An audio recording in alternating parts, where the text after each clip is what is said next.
वरदान मांगा था ना, आज तेरे इस वर को मैं पूर्ण करूंगी। तुझे एक स्त्री के हाथों से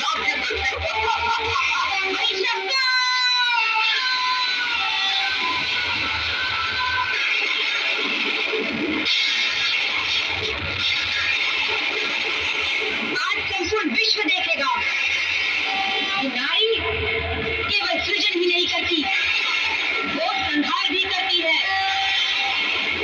वो केवल जन्मदाती नहीं है।